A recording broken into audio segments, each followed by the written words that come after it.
न जाने education loan पे मेरी कितनी वीडियो होगी, बट इसके पहले मैंने लगभग I think 3 video education loan पे डाली। बट आज फिर से आप लोग के लिए एजुकेशन लोन की वीडियो लेके आया, क्योंकि पुरानी वीडियोस तो आप लोग को देख के होगी नहीं, बट समय के साथ हम थोड़ी चीज़ें चेंज होगी। So hey guys, welcome back to my channel. My name is Lokesh Raut. I am a final year medical student at Olympic state medical university. बाकी मेरा व्हाट्सअप नंबर यहाँ दिया है। तो यदि आपको किसी भी कॉलेज का फीस स्ट्रक्चर चाहिए, किसी कंसल्टेंसी का नंबर चाहिए कि भैया कौन सी कंसल्टेंसी अच्छी रहेगी, कौन सा कॉलेज अच्छा रहेगा, यदि आपको कॉलेज सिलेक्शन में मेरी हेल्प चाहिए तो मेरा व्हाट्सअप नंबर अवेलेबल है। It's free. आप मुझसे बात करिए, रिक्वेस्ट करिए कॉल के लिए, मैं आपसे बात करूँगा। आपको मुझसे बात करने के लिए कुछ भी पे करने की जरूरत नहीं। मुझे बहुत सारे बच्चे पूछते हैं कि भैया कुछ पे करना होगा कि आपको पर्सनली बात करें, नहीं, इट्स फ्री। ठीक है, आप you can talk to me. और कभी इन फ्यूचर अगर मैंने पैसे, अगर मान लो आपने मुझे कॉल किया, मैंने बोला कि नहीं मुझे पैसे चाहिए, तो आप कॉल कट कर देना। ठीक है, बस ईजी। तो आप मुझे मैसेज करिए। मेरे पास एक फ़ीस स्ट्रक्चर की लिंक है ड्राइव की, जिसमें सारे कॉलेज की फ़ीस स्ट्रक्चर मैंने अपलोड कर रखे। तो आप वो भी मुझसे ले लीजिए। हर बच्चा जो अब्रॉड जाने का सोच रहा है, उसके पास एक वो जो लिंक है फ़ीस स्ट्रक्चर की, वो होनी चाहिए। उसमें सारे फ़ीस स्ट्रक्चर मैंने डाल रखे, तो आपको बार बार मुझे ये कॉलेज का मांगने की ज़रूरत नहीं पड़ेगी।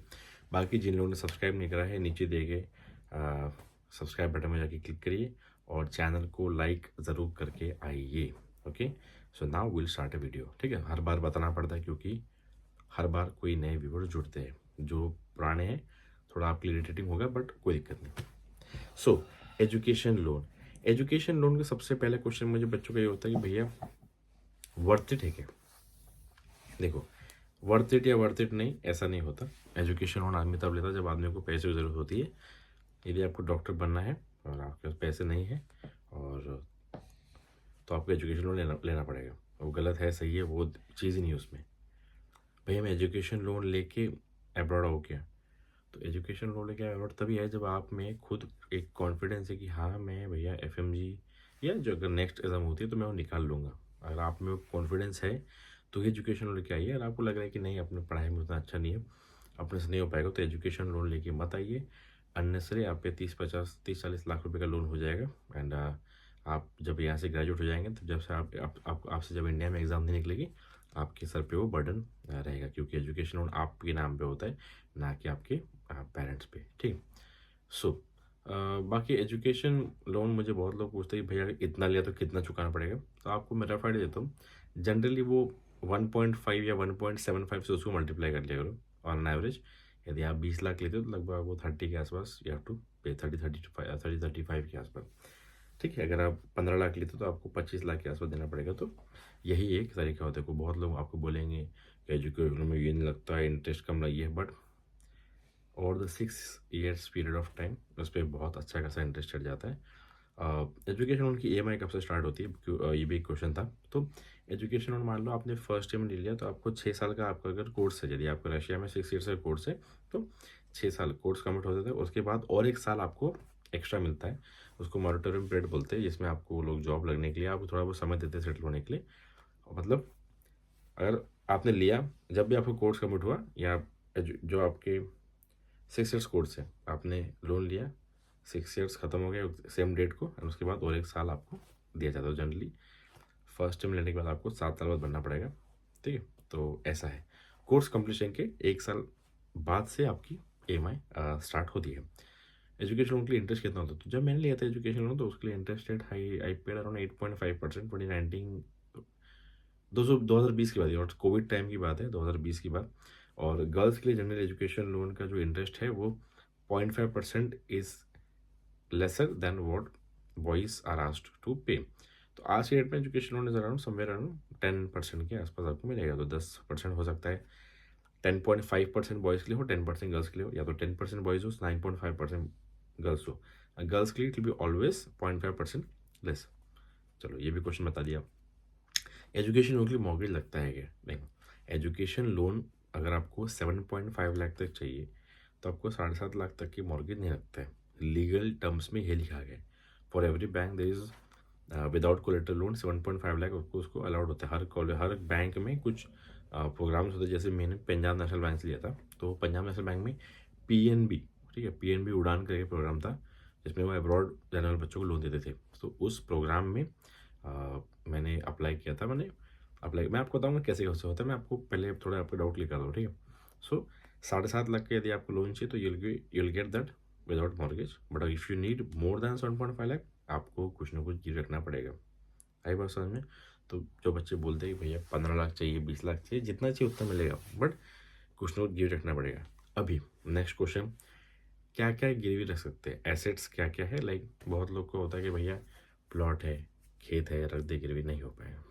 नहीं, आप लिक्विड फंड्स में रखते, लिक्विड फंड्स गिरवी रख सकते हो एज अ एसेट या एज अ मॉर्गेज। उसमें आपका LIC पॉलिसीज, आपका गोल्ड, ये सब काउंट होते हैं, आपके शेयर्स, ये सब चीज़ें होती है। सो आप ये रख सकते हो। या तो आप कोई भी रेजिडेंशियल प्रॉपर्टी, आप बेयर लैंड या खेत प्लॉट पे जनरली लोन नहीं मिलता है। एजुकेशन लोन की बात करो, मॉर्गेज लोन नहीं, मतलब एजुकेशन लोन विथ मॉर्गेज अलग चीज़ है, मॉर्गेज लोन अलग चीज़ है। मॉर्गेज मतलब आपने प्लॉट गिरवी रख के लोन ले लिया है, एक घर गिरवी रख के लोन लिया है, ऐसा नहीं। ये मैं एजुकेशन लोन की बात करूँ। एजुकेशन लोन के लिए जब आप मॉर्गेज दोगे तो वो मॉर्गेज के कुछ टर्म्स होते हैं। तो मॉर्गेज में खेत प्लॉट एक्सेप्ट नहीं होता है। एजुकेशन लोन वाले आपको प्रॉपर रेजिडेंशियल प्रॉपर्टी देनी पड़ती है, या तो आप फ्लैट दो या तो कोई अपना घर दो। और ऐसा नहीं कि आपके गांव में कहीं भी घर तो चल जाएगा, नहीं, प्रॉपर NA TP, प्रॉपर जो उसका सैंक्शन, प्रॉपर नगर परिषद की, अगर आप नगर परिषद में आते हैं उसके हिसाब से उसका लेआउट सैंक्शन होना चाहिए प्रॉपर। ऐसा नहीं आपने कुछ भी दे दिया। बैंक को प्रॉपर पूरे वैलिड डॉक्यूमेंट के साथ में सब कुछ लीगल तरीके से अगर कोई प्रॉपर्टी हो तो ही बैंक एक्सेप्ट करती है। जब भी आप अब्रॉड का जो डिसीजन लोगे तो always first be sure about the loan. बहुत सारे पेरेंट्स ऐसे हैं कि दे अपना, देखो सेविंग्स तो 5-6 लाख किसी के पास भी होती है, तभी आप अब्रॉड के लिए देखते हो। 5 to 6 लाख सेविंग्स करने के बाद में पेरेंट्स क्या करते हैं, उसके बाद बोलते हैं कि, मैं बोलता हूँ कि बाकी का पैसा आप कहाँ से लाओगे? लाइक बोलते हैं हम लोग एजुकेशन लोन कर लेंगे, हो जाता है ये वो। उसके बाद में देन उनको दिक्कत होती है कि हमारा ये एक्सेप्ट नहीं हो रहा है, एजुकेशन लोन में दिक्कत आ रही है। तो आपकी बजट की प्लानिंग नहीं बिगड़ना चाहिए, यहाँ पूरा डामाडोल हो सकता है कार्यक्रम। तो पहले वेन एवर यू जो आप जब अपना पहला कदम रखोगे, whenever you think about MBBS abroad, get पूरा 6 साल का आपके पास प्लान रेडी होना चाहिए कि भाई कुछ ऐसा हुआ तो मेरे पास ये है, ऐसा हुआ तो ये है। नहीं तो अननेसरी से अगर सेकेंड ईयर से आपका एजुकेशन डिस्टर्ब होगा तो जो उससे क्या है ना, आपका ईयर का लॉस तो होगा, आपका एजुकेशन का लॉस तो होगा ही होगा, but eventually you lose the all money जो आपने फर्स्ट टाइम भरा है, वो भी तो नुकसान होगा ना, जो भी 6-7 लाख रुपये आपने खर्च किया है। तो एजुकेशन मिलेगा नहीं मिलेगा, बेस्ट जो तरीका है अपने नज़दीकी बैंक जाइए एंड उनको बोलिए कि सर ऐसा ऐसा है। नीट नाम की एग्ज़ाम होती है, नीट में क्वालिफाई करने के बाद में यहाँ पे सीट में नंबर नहीं लगता है, तो बहुत सारे लोग अब्रॉड जाते हैं। तो हमने ये कॉलेज देखा है, ऐसे ऐसे जाते हैं, और हमें सर कैसा क्या होगा, लोन का मिलेगा नहीं मिलेगा। फिर वो पूछेंगे कि आपकी सैलरी कितनी है, आपकी जनरली गवर्नमेंट जॉब वालों को, या जो डिफेंस में है, जो हमारे मिलिट्री में है, या जो पुलिस में है, ठीक है, जो हमारी सेना में है, सोल्जर्स है, उनकी जो फैमिली है, ठीक है, उनको बहुत इजी होता है टू गेट अ लोन। ठीक है, मतलब थोड़ी सहूलियत होती है। ऑल्सो गवर्नमेंट जॉब को बहुत इजीली लोन मिलता है, क्योंकि एक सिक्योरिटी होती है बैंक के पास कि भाई गवर्नमेंट जॉब है, सिक्योरिटी होती है कि हाँ ये चुका देगा। तो ये सब चीज़ें, मैं एक चीज़ भूल गया, मैं भी बताने वाला था आपको। चलो ठीक है, मैं याद है तो बताऊँगा। मैं क्या बोल रहा था कि जनरली इन लोगों को जनरली लोन का एक सिक्योरिटी टाइप होता है, ठीक है, आप इनको जनरली इजीली लोन मिल जाता है। तो कभी अपने बैंक के पास जाके ये सब चीज़ें चेक करें। हाँ याद आ गया। सो बैंक बोलेगी कि आपने कौन सी यूनिवर्सिटी चूज़ की है। देखो बैंक के पास एक अब्रॉड के लिए एजुकेशन लोन देने के लिए एक लिस्ट होती है। They have a list which consist 100 और 150 कॉलेजेस।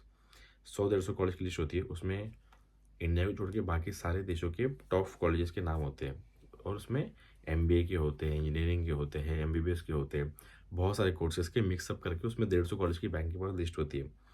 आप जो यहाँ कॉलेज करते हो, जैसे जो भी यहाँ के रशिया के MBBS की कॉलेज है, हो सकता है आपकी 90% ऑफ द केसेस में वो नाम ना मिले, क्योंकि वहाँ पे सिर्फ टॉप कॉलेज जो है, जो महंगे महंगे ना 90 लाख एकड़, उनके नाम होते हैं। सो एक ही बात ध्यान रखिए, आपको बैंक बोलेगी कि सर आपके कॉलेज में इसका नाम नहीं है वो, but everything is in the hands of manager. Bank manager से यदि आपकी अच्छी दोस्ती है, यदि कोई पहचान वाला है, वो लोन दे सकता है, उसके हाथ में ही सब कुछ होता है। वो फिर चाहे तो लिस्ट को भी नेग्लेक्ट कर सकता है, चाहे तो आपका जो विदाउट मॉर्गेज उसको भी वो हैंडल कर सकता है। सब कुछ बैंक मैनेजर के हाथ में होता है। सो आपको उसको बोलना है कि देखिए सर इसमें तो 100-150 है, 90-1 करोड़ का बजट होता तो हम लोग जाते नहीं, हम लोन लेने आते। तो ऐसे ऐसे कॉलेज जनरली इसके लिए लोन मिलता है, बट वही है। और बहुत सारे केसेस में ऐसा भी हो सकता है कि आपको bank manager 7.5 lakh without mortgage के लिए भी एग्री ना करे, उसके लिए भी आपको मैनेजर मॉर्गेज मांगे। कुछ कुछ मैनेजर या कुछ कुछ जो बैंक के एम्प्लॉयज़ अपनी रेपुटेशन अच्छी करने के लिए, अपना रिकॉर्ड अच्छा करने के लिए छोटे छोटे लोन पे भी वो लोग अपने अपने बैंक को मॉर्गेज की कि हाँ भाई इनसे मैंने मॉर्गेज लिया है। सिक्योर्ड लोन इसको बोलते हैं, secured unsecured loan. Secured loan मतलब मॉर्गेज जो आपने दिया है, तो बैंक जनरली उसमें ज़्यादा इंटरेस्ट दिखाती है, बिकॉज उसमें एक वो ना सेफ्टी है ना बैंक को। तो but according to the rules 7.5 lakh without mortgage possible है। बहुत सारी बैंक आपको डिनाई करेगी, but you have to completely fight. और एक जगह से आप मना कर दिया आपको, फिर दूसरी जगह से तीसरी जगह चौथी से पाँचवीं जगह आपको घूमना पड़ेगा।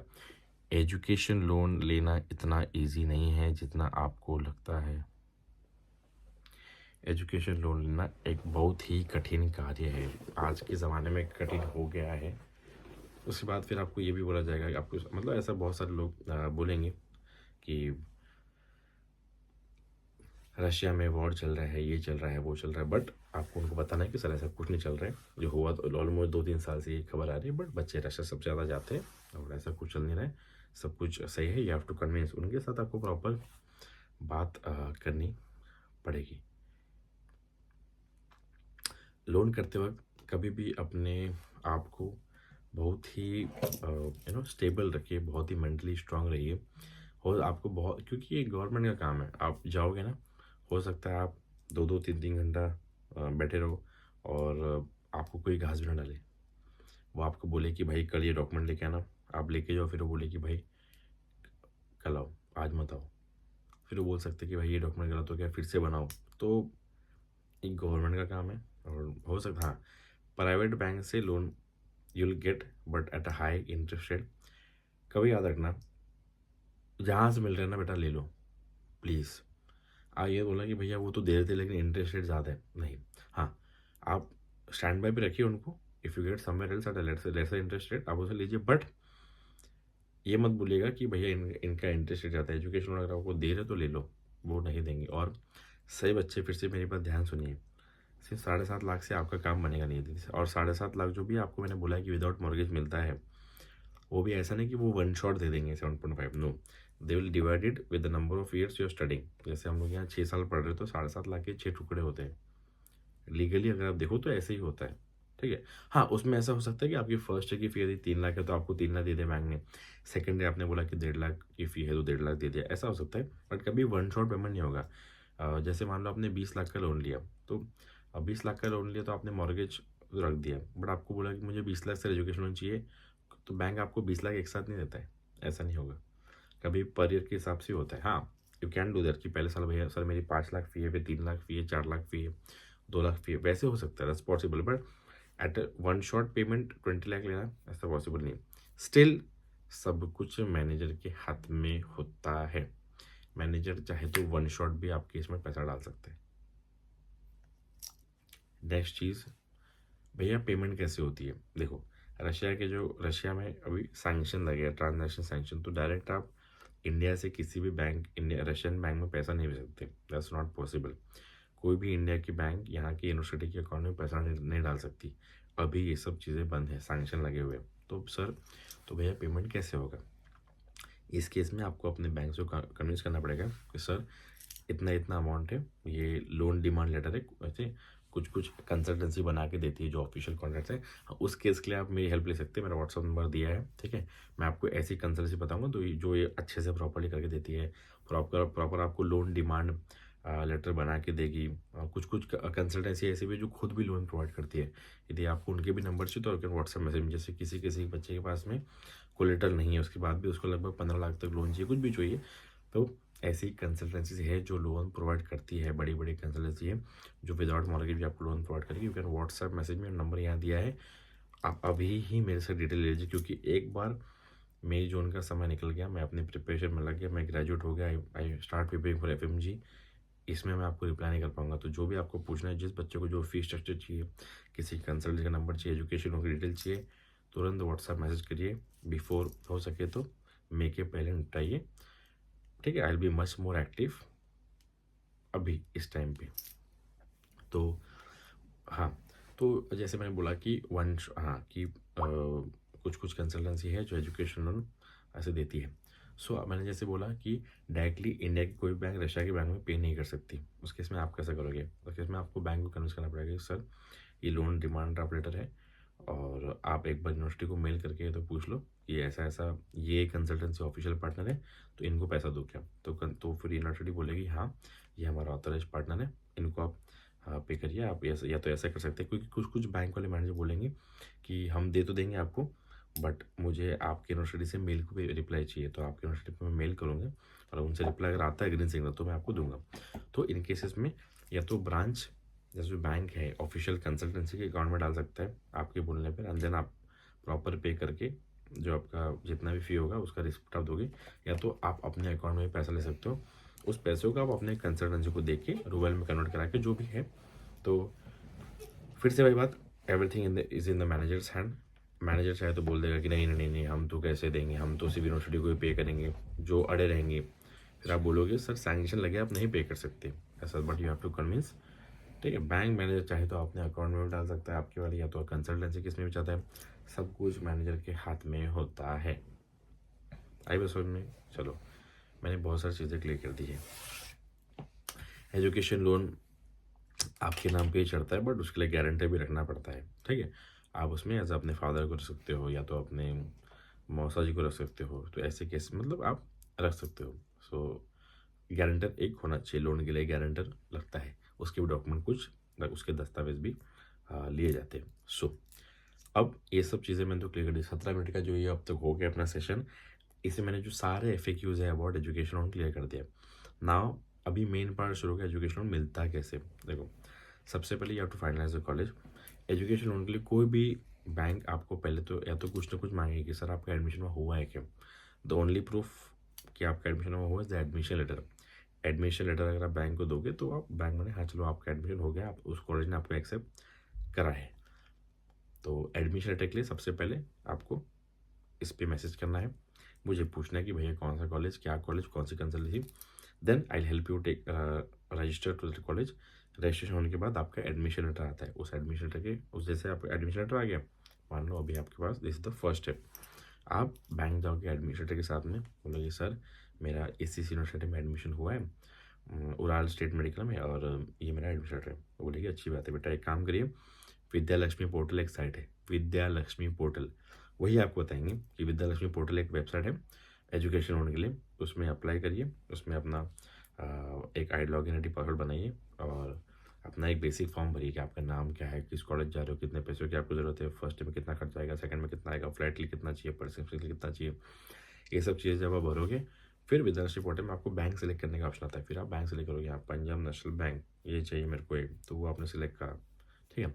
उसके बाद जैसे आप सिलेक्ट करोगे ये सब हो गया, उसके बाद आपको एक लोन अप्लीकेशन ID आपकी जनरेट होती है विद्यालक्ष्मी पोर्टल पे। फॉर्म भरने के बाद में बैंक सेलेक्ट करने के बाद में लोन अप्लीकेशन ID जनरेट होती है। उस लोन अप्लीकेशन ID के साथ वो फिर बैंक को भी उसका मेल जाता है, तो बैंक को पता चलता है हाँ भाई ये लोन ID वाला ने अपने बैंक पे लोन के लिए अप्लाई करें। फिर आप उस लोन अप्लीकेशन ID के साथ बैंक जाते हो, बैंक मैनेजर को बोलते हो सर मैंने विद्यालक्ष्मी से अप्लाई किया, ये मेरा लोन अप्लीकेशन नंबर है। फिर अपना वो मैनेजर लोन अप्लीकेशन ID अपनी डाली, आपकी एक नई फाइल ओपन होती है, आपका लोन ओपन हो गया, समझ फाइल ओपन हो गई। देन वो आपको बताएगा कि कितना इंटरेस्ट रेट है, कितना लोन आपको मिल सकता है, क्या क्या डॉक्यूमेंट आपको चाहिए। जनरली यदि आप फादर को एज अ गारंटी रख रहे हो तो उसमें आपको सैलरी स्लिप्स पापा की 6 महीने की, उनका सिविल स्कोर क्या होता है, सारे बच्चों को अपने पेरेंट्स से पूछना है सिविल स्कोर क्या होता है। सिविल स्कोर मतलब आपको पता होगा, सिविल स्कोर मतलब क्या समझा मैं आपको, एक यदि आप रेगुलर अपनी EMI भरते हो, आपके चेक बाउंस नहीं होते हैं, आपका वो ये होता है फाइनेंशियल बैंक, आपका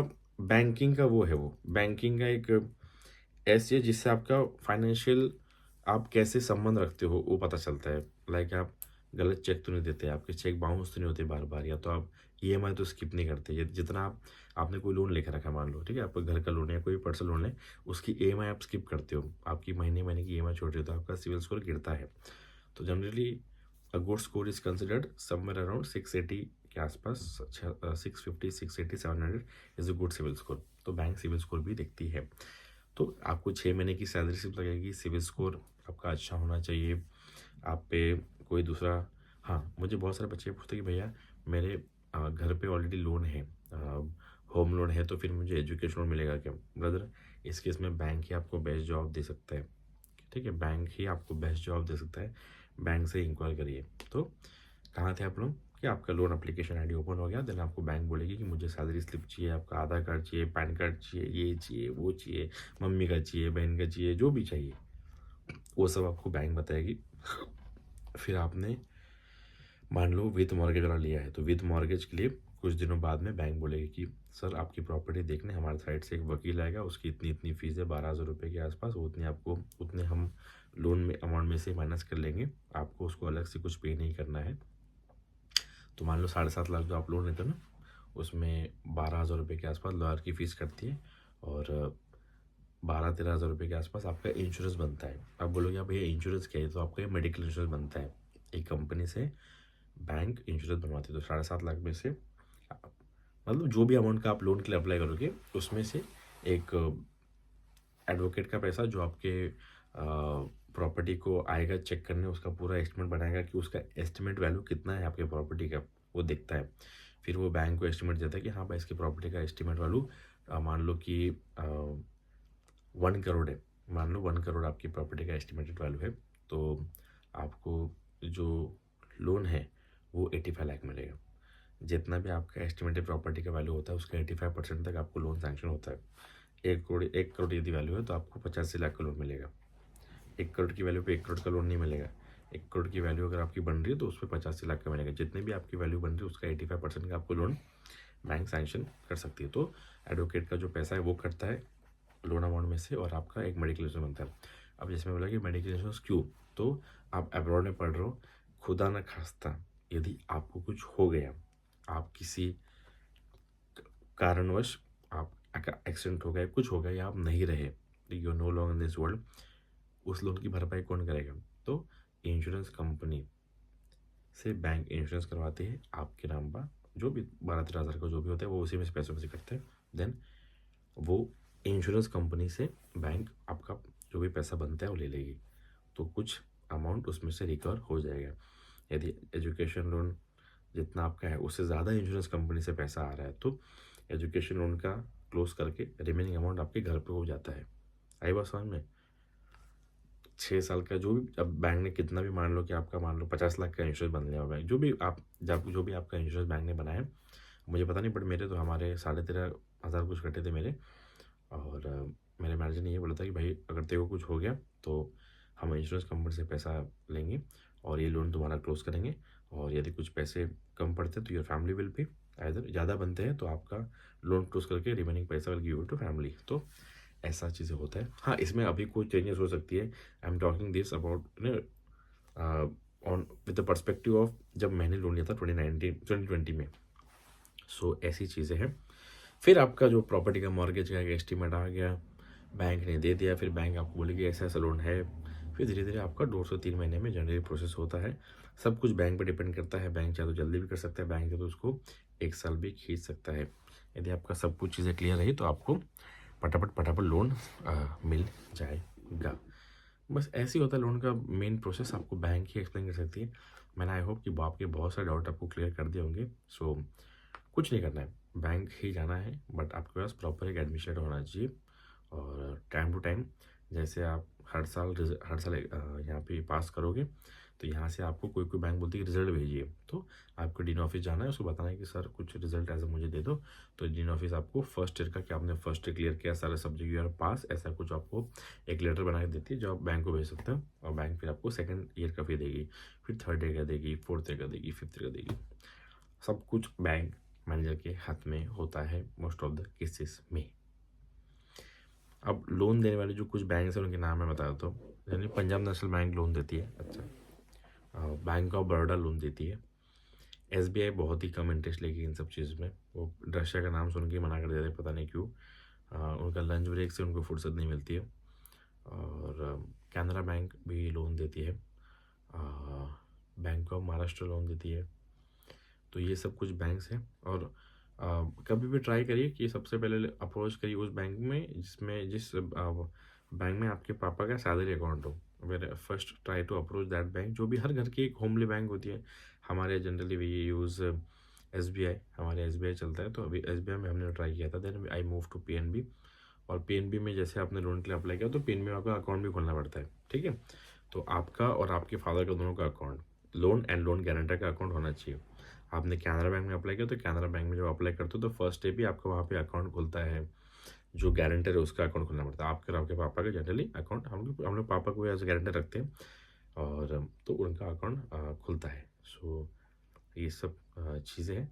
और इसका इंटरेस्ट आपको भरना पड़ता है। देखो अभी इस पे लगता है सिंपल इंटरेस्ट। मान लो इसका 10% मान लो एक इंटरेस्ट रेट था। तो जितना भी आपने फर्स्ट ईयर में जैसे मान लो मैंने 5 लाख रुपए ले लिए एकदम फर्स्ट में ही, मैंने स्टार्टिंग में अभी मैंने लोन ले लिया और 5 लाख में ले लिया। तो 10% पर एनम के हिसाब से मुझे सिंपल इंटरेस्ट जो है बेसिक, मुझे 5 लाख पे सिंपल इंटरेस्ट छोड़ो, वो दिमाग से निकालो। 5 लाख मैंने फर्स्ट में बैंक से ले लिया, ओके। 10% बैंक से इंटरेस्ट रेट था। तो मेरे को एक साल मेरे को 5 लाख पे 50 रुपये एक्स्ट्रा देने पड़े। आई बात समझ में? 5 लाख पे 50,000 मेरा इंटरेस्ट बना। तो ये जो 50,000 रुपये है आप ये बैंक को दे सकते हो। आई बात समझ में? 50,000 रुपीज़ जो है 10% के हिसाब से आप इसको 12 महीनों में यू कैन डिवाइड इट, ठीक है। तो 4,000 पर मंथ जो भी बनता है, 4,200 या 4,300, आप ये जो अपना इंटरेस्ट है इसको आप चुकाते रह सकते हो। आप मंथली 4,000 या जो भी आपका बनता है उतना चुकाते रहिए। तो आपका जो इंटरेस्ट वाला अमाउंट है वो आप देते रहिए, ठीक है। ऐसा कोई कंपल्सन नहीं कि आपको देना है। आपको 7 साल बाद पूरा पे करना है तो आप 7 साल बाद भी पे कर सकते हैं। बट यदि आपको सिंपल इंटरेस्ट देना शुरू करना है, आपको देते रहना है, तो आप वो दे सकते हैं। है बात वेरी क्लियर, ठीक है। तो जैसे मान लो आपने 2.5 लाख लिया तो उसका और आधा होगा, कितना होगा? 25,000 रुपये हो जाएगा 10%। तो 25,000 डिवाइड बाय 12 महीने, तो आप 2,000 रुपये बैंक को देते रहिए। तो आपका इंटरेस्ट वाला जो है वो क्लियर होते रहेगा।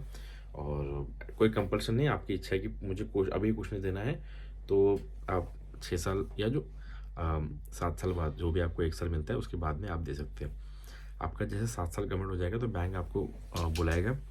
बैंक बोलेगा भैया ये आपका अमाउंट बना है, अब मुझे बताइए आप इसको 5 साल में देंगे, 10 साल में देंगे, 15 साल में देंगे, ओके। फिर आप बोलोगे भाई सर इसको 15 साल के हिसाब से मुझे इस अमाउंट की EMI बना के दे दीजिए। फिर जो भी आपकी EMI बनेंगे 13,000 रुपये, 12,000 रुपये जो भी, तो उतनी EMI आप 15 साल तक भरते रहोगे।